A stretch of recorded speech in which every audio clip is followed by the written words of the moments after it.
अस्सलाम वालेकुम बच्चों, आप कैसे हैं आप सब लोग।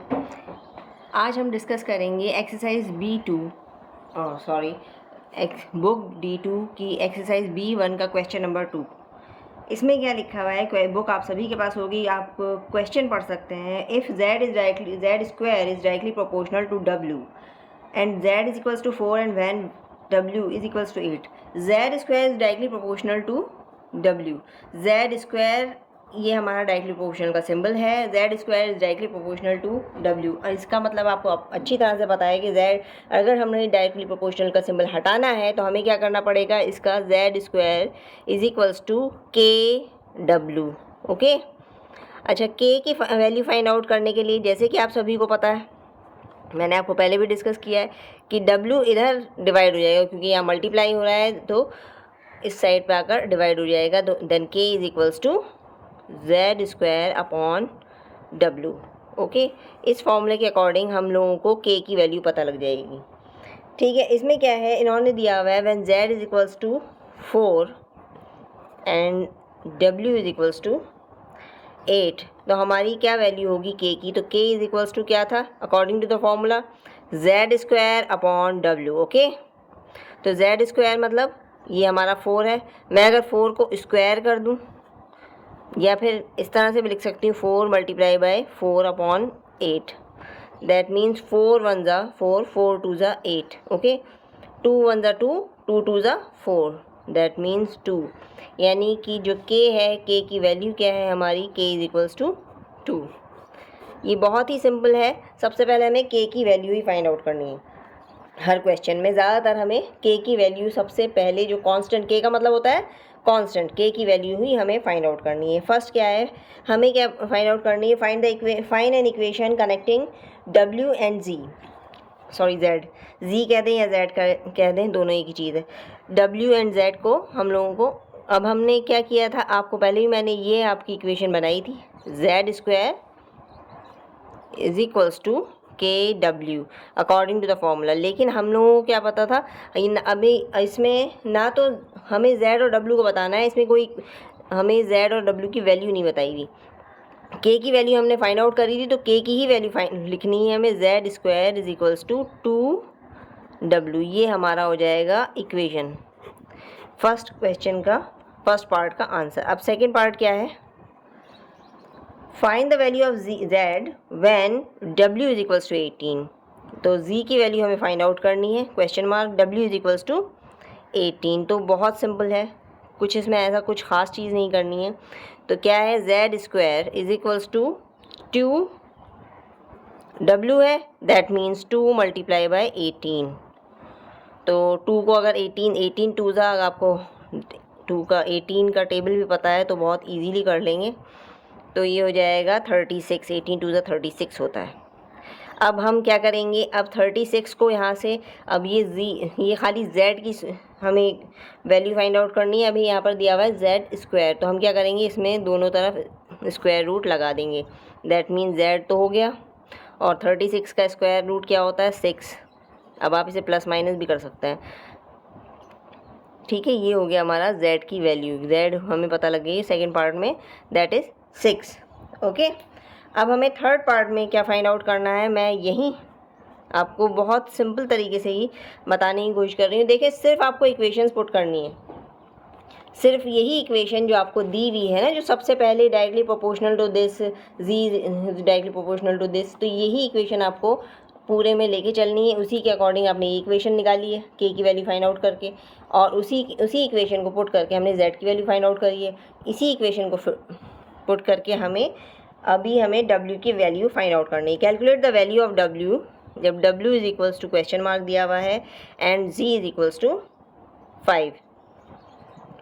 तो अब जैसे अकॉर्डिंग टू द इक्वेशन क्या है, z is equals to z square is equals to kw या 2w, ये हमारी इक्वेशन है। तो हमें क्या है, z स्क्वायर की, z की वैल्यू हमें पता है, that means z is equals to, अगर मैं इसको z की जगह पे 25 लिख देती हूँ, सॉरी मैं 5 का स्क्वायर कर देती हूँ, वैसे 25 ही आएगा, 5 का स्क्वायर, इसकी वैल्यू लिख रही हूँ मैं। ओके, 2 मल्टीप्लाई बाई w की वैल्यू हमें फाइंड आउट करनी है। दैट मीन्स यहाँ पर जाके 2 इधर डिवाइड में चला जाएगा, तो क्या होगा 25 sorry W is equals to 25/2 is equals to हो गया 12.5। तो W की वैल्यू क्या है, W इज इक्वल्स टू 12.5। ये हमारा वैल्यू पता लग गई W की। ओके, अब फोर्थ पार्ट में हमें क्या करना है, draw the graph of Z square against W। ये चीज़ इम्पॉर्टेंट है, Z स्क्वायर को W के अगेंस्ट हमें ग्राफ प्लॉट करना है। ओके, तो हम अब आपको पूरी तरह से मैं इसे ग्राफ के अकॉर्डिंग बताती हूँ।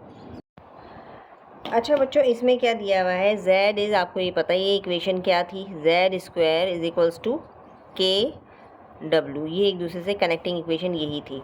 इसकी इक्वेशन में बनाने के बजाय, क्योंकि इसमें बहुत लंबा प्रोसेस होगा, मैंने अक्सर क्योंकि Z स्क्वायर है, इन्होंने छोटा सा ग्राफ मांगा है, और आपकी बुक में भी अकॉर्डिंग टू योर बुक में भी यही दिया हुआ है कि सिर्फ 2 पॉइंट्स लिखने हैं। तो हम क्या करेंगे, सबसे पहले हम लाइन ड्रॉ करेंगे, X एक्सिस और Y एक्सिस। मैं छोटा सा ग्राफ बना रही हूँ, कोई बहुत बड़ा ग्राफ नहीं बना रही। अच्छा, एक चीज़ ये बता रही हूँ कि एक चीज़ ध्यान में रखना है, सॉरी लाइन भी थोड़ी टेढ़ी हो गई है। इसमें एक है Z स्क्वायर है, इसमें लिखा हुआ है Z draw the graph Z square against W। क्योंकि जो पहले आ रहा है ना Z स्क्वायर, तो ये हमें Y एक्सिस पे लिखना है, क्योंकि Z स्क्वायर अगेंस्ट W के Y एक्सिस है ये,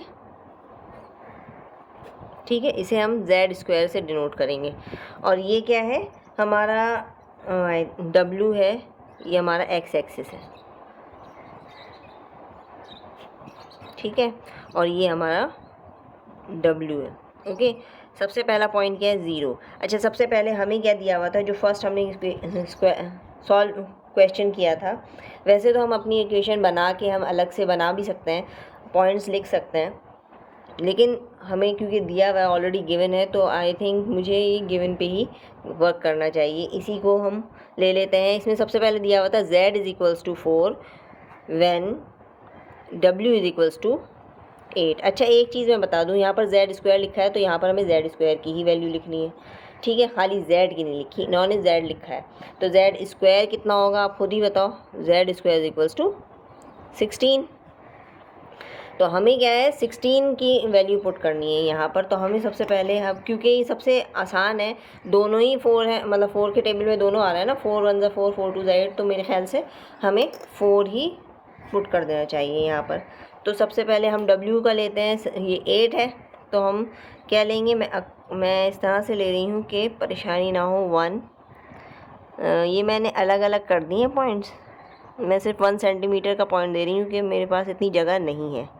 ओके, ये मैंने 3-4 पॉइंट लगाए, इसीलिए इसी तरह से मुझे यहाँ पर भी मैं ऐसे ही लगा रही हूँ। वैसे ग्राफ पेपर होता है तो बहुत इजी रहता है। ओके, ज़रूरी नहीं है कि आपके पास ग्राफ पेपर हमेशा अवेलेबल हो। तो सबसे पहले हमें क्या करना, 8 है, तो क्या हमें क्या करना होगा, हम इसे 2 2 का डिफरेंस ले लेते हैं, 2 4 6 8 10, ठीक है। और दूसरा हमारा क्या है, ये हमारा क्योंकि 16 है, इसलिए मैंने वो नंबर लिए जो हमें बहुत इजी रहे। तो हम 4 4 का डिफरेंस लेंगे, तो 4 8 12 16 20 एंड 24। ये सिर्फ आपको वो है बताने के लिए, हालांकि सिर्फ हमें 2 ही पॉइंट काफ़ी हैं। तो सबसे पहला क्या है कि 0 से 0 पॉइंट तो आ ही जाएगा, ठीक है। और जो हमें गिवन है वो हमें क्या करना है, Z स्क्वायर कितना है, ये हमारा क्या है 8, W हमारा 8 है, तो हमारा, और Z स्क्वायर हमारा है 16, तो हमारा ये पॉइंट तो आएगा। Z स्क्वायर ही लेना है हमें, खाली Z नहीं लेना। ओके, वैसे ये थोड़ा सा ना डिफरेंस भी आ रहा है, वो इसलिए क्योंकि मेरा ग्राफ पेपर नहीं है। ओके, ये हो गया हमारा पॉइंट 0, ये हम लिख लेंगे। इसे हम इस तरह से मैं डिनोट कर देती हूँ ताकि दूर से ही अलग से पता लगे, 0 0, ठीक है। और ये हो गया हमारा, ये हमारा 8 है, क्योंकि X एक्सिस वाला नंबर पहले आएगा, इसलिए हम इसे 8 लिखेंगे पहले W को, और उसके बाद लिखेंगे हम 16। ये हमेशा याद रखना, जो X एक्सिस पे नंबर आएगा वो पहले आएगा। मैं इसे X और Y से ही हम लिखते हैं, ये हमारा फॉर्मूला होता है। तरीका यही होता है, सबसे पहले x आएगा और फिर उसके बाद y आएगा। ओके, ये मैं आपको, अगर हमारी लाइन देखें, मैंने खुद बनाया है ये आपको, लेकिन फिर भी लाइन सीधी बन रही है। ठीक है, ये हमारा क्या होता है, ग्राफ बन रहा है। और हमें ये बहुत अच्छे से बताना है कि ये चीज़ हमें क्लियर हो गई है। तो ये हम अगर कोई और भी नंबर लेंगे ना, अगर मान ले लेट सपोज हम z को 1 मान लें, तो k क्या हो जाएगा, 2 हो जाएगा, क्योंकि 1 की वैल्यू तो 1 ही होगी ना, 1 का स्क्वायर तो 1 होगा, सॉरी। तो इसलिए हम लोगों ने इस तरह से किया है ताकि आप लोगों को आसानी हो। वीडियो अच्छी लगे तो काइंडली शेयर कीजिएगा एंड सब्सक्राइब कीजिएगा। Thank you for watching.